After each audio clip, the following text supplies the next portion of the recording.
مرنے کے بعد کیا ہوتا ہے؟ مرنے کے بعد روحیں کہاں پر چلی جاتی ہے؟ موت کیسے آتی ہے؟ یہ ایسے سوال ہے جو کہ سب سے زیادہ پوچھے جانے والے سوالوں میں سے سوالات ہے۔ موت کیسے آتی ہے انسان کو، اور موت کے پہلے کیا ہوتا ہے، پہلے ہم اس کو جان لیتے ہیں۔ کچھ ریسرچز یہ کہتی ہے کہ جو مرنے والا ہوتا ہے نا، ایک ہفتے پہلے ہی اس کو یہ اندازہ لگ جاتا ہے اور یہ خبر اس کو ہو جاتی ہے کہ وہ مرنے والا ہے اور اس کے بس آخری دن چل رہے ہیں۔ کئی لوگوں کے اندر کمزوری آ جاتی ہے، کئی لوگ بیمار ہو جاتے ہیں۔ مرنے کی جو شکلیں ہیں اور مرنے سے پہلے جو اسباب بنتے ہیں وہ بھی مختلف ہوتے ہیں۔ کچھ لوگ اچانک مر جاتے ہیں ہارٹ اٹیک کی وجہ سے، کچھ لوگ بیمار ہوتے ہیں اور بیماری کے اندر مسلسل ان کی زندگی گزرتی ہے اور پھر وہ موت کے شکار ہو جاتے ہیں۔ اور کچھ لوگ اچھے بھلے ہوتے ہیں، یوں ہی بس سوئے تو سوتے ہی رہ گئے۔ اس طریقے سے اسباب بنتے ہیں۔ اب موت جو ہے وہ آنی ہے ہی۔ دنیا کا کوئی بھی مذہب موت کا انکار نہیں کرتا۔ قرآن نے کہا کل نفس ذائقۃ الموت، ہر نفس نے موت کا مزہ چکھنا ہے۔ اینما تکونوا یدرککم الموت ولو کنتم فی بروج مشیدہ، موت تمہیں آ کر ہی رہیں گی، اگرچہ تم مضبوط قلعوں یا بلڈنگوں کے اندر چھپ جاؤ، لیکن موت آ کر کے رہیں گی۔ انسان کو سمجھنا چاہیے کہ مرنا اس نے ایک دن ہے ہی، سب کچھ چھوڑ چھاڑ کے اس دنیا سے جانا ہے۔ تو کیا ہی بات ہو کہ ہم اللہ رسول کو راضی کر کے اس دنیا سے جائیں۔ ہماری جب صبح ہو تو وہ موت کی فکر میں صبح ہو۔ علماء کرام فرماتے ہیں کہ 3 طرح کے لوگ اور 3 قسم میں صبح کرتے ہیں۔ ایک ایسا شخص جو صبح کرتا ہے وہ صبح ہی سے اس کو پیسے کمانے کی دھن لگی رہتی ہے۔ دوسرا شخص ایسا ہوتا ہے کہ صبح ہی سے گناہ کا پلان بنا لیتا ہے۔ تیسرا شخص ایسا ہوتا ہے کہ اس کی صبح ہوتی ہے اور وہ فکر آخرت میں ہوتی ہے، اللہ کا قرب پانے کی فکر اس کے اندر لگی ہوئی رہتی ہے، اس کے دل کے اندر، ایسی وہ صبح کرتا ہے۔ تو علماء فرماتے ہیں کہ جو مال کمانے کی فکر میں صبح کرتا ہے، اللہ پاک اس کے مال سے برکت ختم کر دیتا ہے۔ دوسرا شخص جو گناہ کی فکر میں صبح کرتا ہے، اللہ رب العزت اس کو معاشرے میں ذلیل اور رسوا کرتا ہے۔ اور تیسرا شخص بڑا خوش نصیب ہوتا ہے جو فکر آخرت میں اور اللہ کا قرب پانے کی فکر میں صبح کرتا ہے، اللہ پاک اس کو اپنا قرب بھی عطا فرماتا ہے، ہدایت کا راستہ بھی عطا فرماتا ہے، حلال طیب اور برکت والا رزق بھی اس کو عطا فرماتا ہے۔ تو آخرت کی فکر میں صبح کرے۔ بہرحال میرے بھائیوں اور میری بہنوں، تو ایک ہفتے پہلے اس کو اندازہ لگ جاتا ہے کہ اس نے مرنا ہے، اور اگر وہ توبہ کر کے مر جائے تو اس کے لیے بہترین اجر اللہ پاک کے پاس ہے۔ لیکن اگر وہ توبہ نہ کرے اور پھر مرے تو اللہ رب العزت اس کو سزا کے اندر گرفتار کرے گا۔ موت آتی کیسے ہے؟ موت کا فرشتہ جب آتا ہے روح قبض کرنے کے لیے تو وہ مختلف شکل میں آتا ہے۔ اگر کوئی نیک ہے تو اس کے سامنے اچھی صورت بنا کر آتا ہے، اور اگر کوئی گنہگار ہے تو ایسی شکل بنا کر کے آتا ہے کہ بس اس کا شکل دیکھ کر دم نکل جائے۔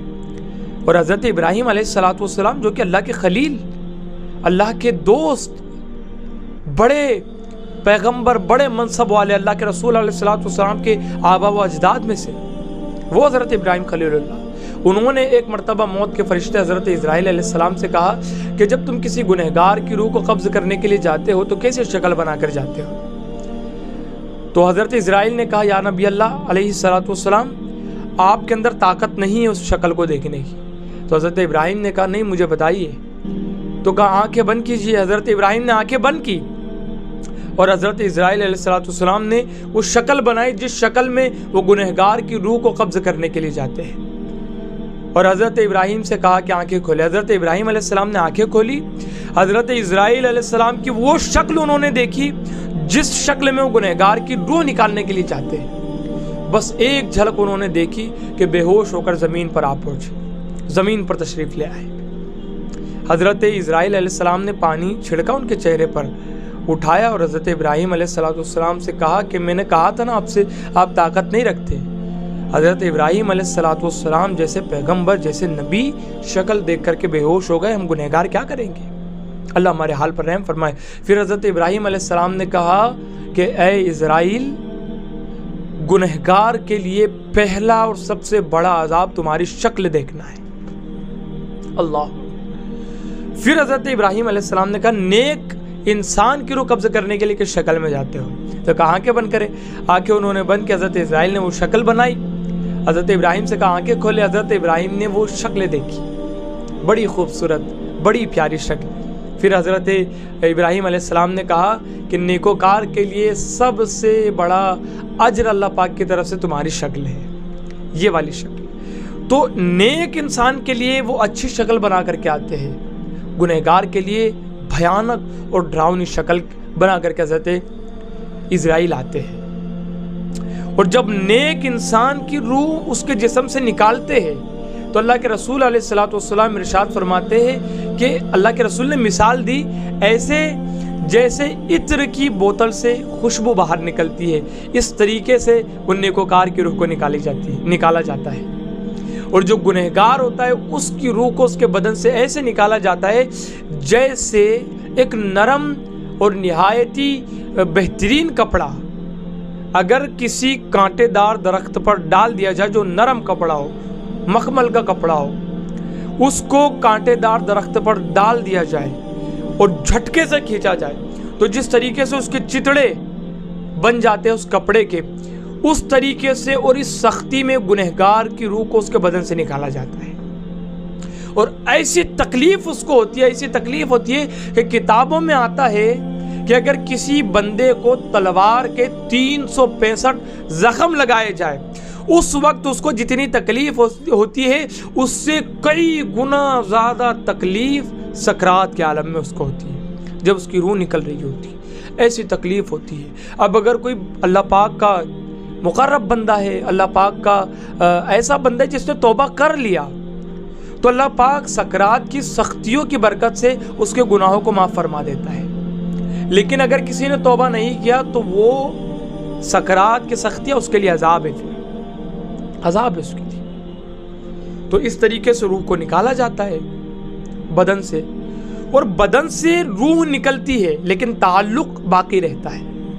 روح کا تعلق بدن سے باقی رہتا ہے. اور جو عذاب اس بندے کو قبر میں ہوتا ہے اس عذاب کو اس کی روح محسوس کرتی ہے.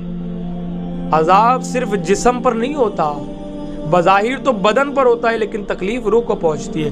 اسی طریقے سے جیسے دنیا میں ٹھوکر لگ جائے جس طریقے سے انسان تڑپ جاتا ہے, گرم پانی کا چٹکا لگ جائے جس طریقے سے انسان تڑپ جاتا ہے, بالکل اسی طریقے کا معاملہ اس کے ساتھ پیش آتا ہے. پھر اس کو قبر میں دفن کیا جاتا ہے. اب جب قبر میں اس کو دفن کیا جاتا ہے تو وہ دیکھتا ہے تو اس کے دائیں جانب, اس کے بائیں جانب اور جہاں تک اس کی نگاہ جاتی ہے فرشتے ہی فرشتے اس کو نظر آتا ہے, فرشتے ہی فرشتے.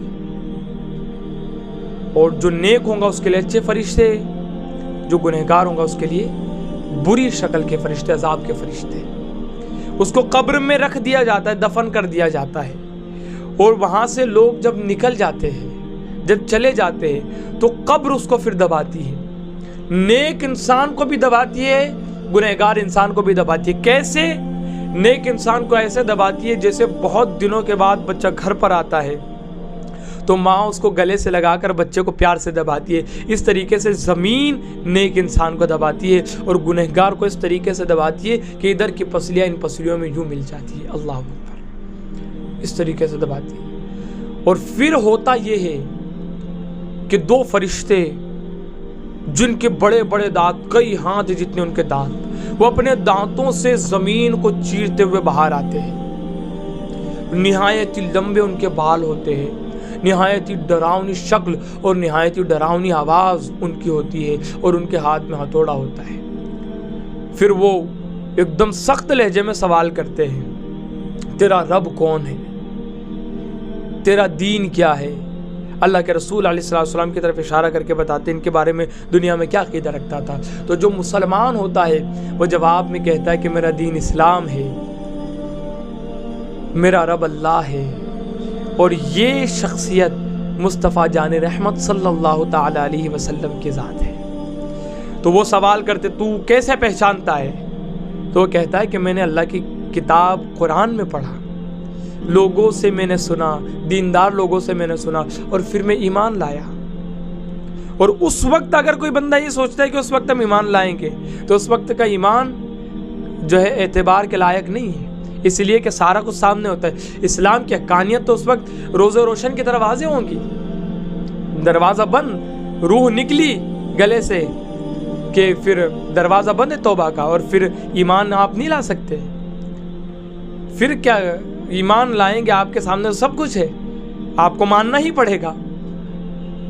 بات تو تب ہے کہ بن دیکھے ایمان لائے، آج لے ان کی پناہ، آج مدد مانگ ان سے، کل نہ مانیں گے قیامت میں، اگر مان گیا قیامت میں تو سب کچھ تیرے سامنے ہوگا۔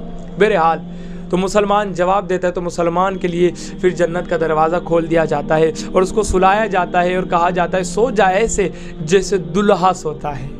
کچھ روایت میں آتا ہے کہ منادی اللہ کا آواز دے گا آسمان سے کہ یہ سچا ہے، یہ اللہ کا مقرب بندہ ہے، اس کو سلا دو ایسے جیسے پہلی رات کی دلہن سوتی ہے۔ اور جو منافق اور جو کافر ہوگا تو اس کے لیے وہ دن اور اس کے بعد سے جو اس کی پھر زندگی ہے، آخرت کی زندگی، وہ نہایت ہی بدترین اور خراب زندگی ہے اس کے لیے۔ وہ کہیں گا کہ ہم نے لوگوں سے تو سنا لیکن ایمان نہ لائے، ہائے افسوس، ہائے افسوس، ہائے افسوس، اس طریقے سے وہ کہے گا۔ پھر فرشتے اس کو ہتھوڑے سے ماریں گے، اس کی قبر میں جہنم کی کھڑکی کھول دی جائیں گی اور سانپ اور بچھو اس کی قبر میں پیدا کر دیے جائیں گے، اور پھر وہ عذاب کے اندر رہے گا، عذابی کے اندر رہے گا۔ پھر موت کے بعد جو روحیں ہیں وہ الگ الگ مراتب کے اعتبار سے اللہ پاک ان کو رکھتا ہے۔ جو مومنین ہیں ان کی روحیں یا تو ان کی قبر کے اوپر رہتی ہے، یا آب زمزم کے کنویں میں رہتی ہے، یا آسمان و زمین کے بیچ میں رہتی ہے، یا پہلے آسمان پہ، یا دوسرے آسمان پہ، یا ساتویں آسمان میں، مرتبوں کے حساب سے۔ اور کچھ روحیں اعلیٰ علیین کے اندر اللہ پاک رکھتا ہے، کچھ روحیں عرش کے نیچے جو قندیلیں ہیں اللہ پاک ان میں ان کو رکھ دیتا ہے مرتبوں کے حساب سے۔ اور یہ اجازت ہوتی ہے مومنین کی روحوں کو کہ وہ جہاں چاہے جائے اور جہاں چاہے آئے۔ اور سماعت بھی اللہ پاک ان کی بڑھا دیتا ہے، اور ان کی نگاہیں بھی روشنی بھی اللہ پاک بڑھا دیتا ہے، بصیرت بھی اللہ پاک بڑھا دیتا ہے۔ وہ سنتے ہیں، وہ دیکھتے ہیں، وہ باتیں بھی کرتے ہیں، لیکن جن و انس ان کی گفتگو کو سماعت نہیں کر سکتے، باقی حیوانات سنتے ہیں۔ تو مومنین کی روحیں ان جگہوں پر رہتی ہیں، لیکن جو کافر ہے ان کی روحیں، کچھ روحیں ان کی مرگھٹ پر ہوتی ہے، کچھ روحیں وہ ایک نالا ہے یمن میں برہوت، اس کے اندر اللہ پاک ان کو ڈال دیتا ہے، کچھ روحیں زمین میں ہوتی ہے، کچھ دوسری زمین میں، تیسری زمین میں، زمین کے بھی حصے ہیں نا، جس طریقے سے آسمان کے حصے اس طریقے سے زمین کے حصے ہیں، کچھ ان کی روحیں سجین کے اندر رہتی ہے۔ تو اس طریقے سے جو مراتب ہے اور جو مرتبے ہیں ان کے حساب سے اللہ پاک روحوں کو رکھتا ہے۔ مومنین کی روحیں کشادہ کر دی جاتی ہیں مرتبوں کے حساب سے۔ جی کچھ ایسے ہوتے ہیں جن کی قبروں کو اس طریقے سے کشادہ کر دیا جاتا ہے کہ وہ جہاں تک نگاہ جاتی ہے بس کشادگی نظر آتی ہے۔ کافروں کی قبروں کو اللہ پاک سکوڑ دیتا ہے۔ تو میرے بھائیوں اور میری بہنوں، اس طریقے سے معاملات ہوتے ہیں مرنے کے بعد، اور اس طریقے سے موت آتی ہے کہ اس کی سختی بڑی خطرناک ہوتی ہے، اور اللہ پاک مرنے کے بعد کیا معاملات فرماتا ہے، اور پھر قیامت میں فیصلہ ہوگا، قیامت میں حساب کتاب ہوگا، اور وہ حساب کتاب ہونے کے بعد پھر جنت یا جہنم، دو آپشن ہے، جنت یا جہنم۔ آپ اگر چاہتے ہیں جنت میں جانا تو نیک کام کرنا ہوگا آپ کو، ورنہ جہنم بھی بنی ہے گنہگاروں کے لیے، کافروں کے لیے، آپ کے اوپر ڈیپینڈ ہے آپ کہاں جانا چاہتے ہیں۔ اللہ پاک ہم سب کو موت کی سختیوں سے محفوظ فرمائے اور اچھی موت اللہ پاک ہمیں عطا فرمائے۔